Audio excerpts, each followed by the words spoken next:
Hi everyone, it's Bev here, your mental health coach, providing tips, tools, techniques and advice helping you to stay mentally strong in these unprecedented times and beyond. So the topic for this video is the breakup, surviving the breakup.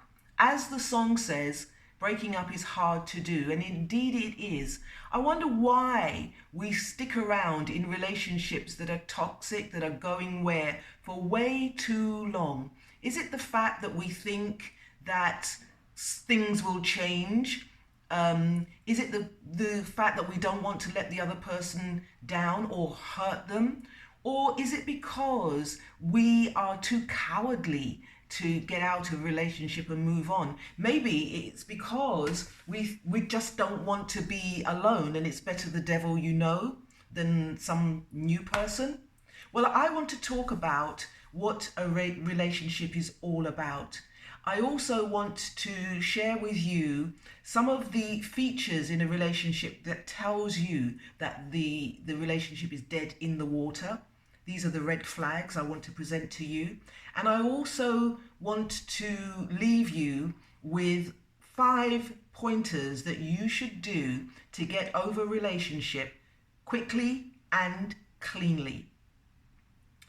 So, what is a relationship? What is a relationship about? Why do we seek them with all our hearts? I know that we're social animals and we do better in teams and in groups, but what is this one-on-one relationship that we're looking for? Well, the consensus says that a relationship is all about sharing and companionship and experiences and sex and children, and all of that is true. I can't disagree, but you can share outside of relationship. You can have companionship, you can have loads of sex, in fact more sex outside of relationship than you can inside a relationship. You can have children outside of a relationship, and you can have lots of experiences outside of relationship. So why do we seek a significant other to complete us or to make our life a reality? I remember speaking to one woman who was devastated because her relationship had ended. And I asked her, what was it about this person that made them so special? And she went on to tell me about the fact that she'd never been to a football match, and she's never traveled first class on a train, and she's never been to a typical type of restaurant. And all of these things she was explaining was all about the experience, nothing to do with the person themselves. So sometimes we put a lot of store into the relationship, but it's got nothing to do with the person themselves. Well, what is the reason behind a relationship? Why do we want a relationship? Well, a relationship at its core is all about you. Well, at least it should be all about you. A relationship is inviting someone to come into your life to love you as much as you love yourself. I repeat, a relationship is inviting someone to come into your life to love you as much as you love yourself. That's the standard. If they can't show you that they love you, then what is the relationship about? What is that person about? Just to occupy space, just to give you more things to clean up, to get annoyed about? The second thing about a relationship is that you invite somebody in your life to teach you about you. So having a relationship is the best self-development training that you can ever have. So let me explain. I love the Matrix, the movie The Matrix. Okay, I know I love the movie The Matrix, but somebody else in my life would question me. Why do you love that movie, Bev? What is it about those characters that resonate with you, that speak to you? And it gets me, this person's inquiry invites me to check me out. So I'm actually using this person, to put it bluntly, as a vehicle to find out more about myself.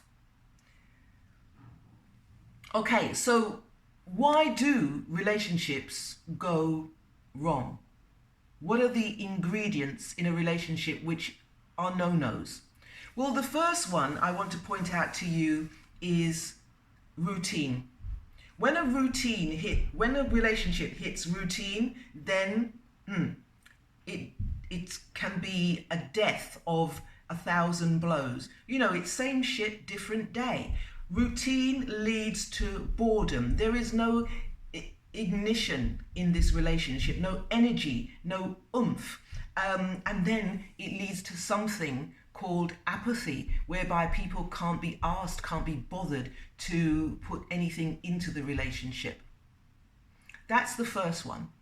The second one that is a no-no for relationships is communication. Now, good communication is the glue to all relationships. If you have a good communication, then you could withstand pretty much anything because you're on the same page. You see eye to eye. But what happens when you have miscommunication all the time? What happens when the other person is quick to temper? They are judgmental. They are complaining about everything that you say, everything that you do. Or indeed, it might be you that finds yourself complaining about whatever they say or do. So it can be like walking on eggshells. You know, you don't want to broach a certain topic because it's going to be an argument, it's going to be a fight, and then sulking, and then some sort of making up. That's really a no-no for relationships, miscommunication. And then the last one that really can seal the coffin of a relationship is what I call the disses. Right? And there are 10 disses in my books. I'm going to just relay them to you. Disrespect, disloyal, disenchantment, dishonesty, disdain, disillusion, disinterest, dissatisfaction, distrust, and disregard. So how can you have a relationship when somebody is dissing you all the time? They're not interested in the things that you're interested in. They are dishonest in the way that they speak to you. You can't trust them. They are disrespectful. All of these disses are nails in the coffin, and your relationship is going nowhere, and you need to call time. So, how do you get over the breakup quickly, cleanly? Well, the first thing is to get rid of every single thing pertaining to this person. So if you live together, then you need to get rid of every ounce of clothes, give it away, give it to charity, sell it, whatever you want to do. Get the smell of them out of your house, because people have energy, and you don't want to open a cupboard or the wardrobe and breathe in that smell or that energy of that person. It's just going to take you back. It's going to take you down a road that you don't want to revisit. Pictures of them, jewelry that they may have given you, just break the energy, the karmic cords that you have, the habit of that person. Just break it. So that's a tough one. Just get rid of everything. The second one is don't look to find a relationship with anybody for a little while. What's a little while? Well, the rule of thumb I would give to you is that if you have been in a relationship for, let's say, 6 years, then you shouldn't be looking to hook up with anybody for 6 months. So you're kind of undoing that relationship, if you will, because, and I'll tell you why this is so important, you don't want any rebound relationship, that's for sure. And the way that you leave a relationship is the way that you will start another relationship. So number 3, it goes without saying that you need to work on yourself. You need to free yourself of the energy of that past relationship. If it ended badly, then you need to heal. But what does it mean to work on yourself? You need to find you again. You need to find your joy. You need to find what you're about. Just remember that what attracted you to that person in the first place.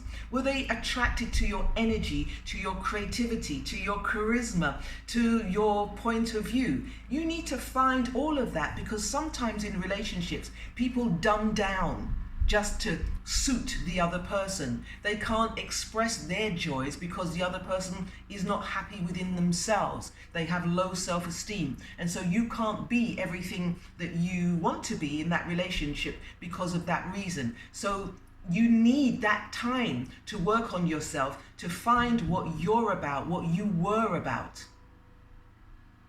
Number 4 is that you need to forgive yourself and the other person. Now you might be saying, well, why should I forgive the other person? They were a complete asshole and they did this and they did that. Well, you know what? You were with an asshole for X amount of time, and you need to forgive yourself for being with an asshole, first of all.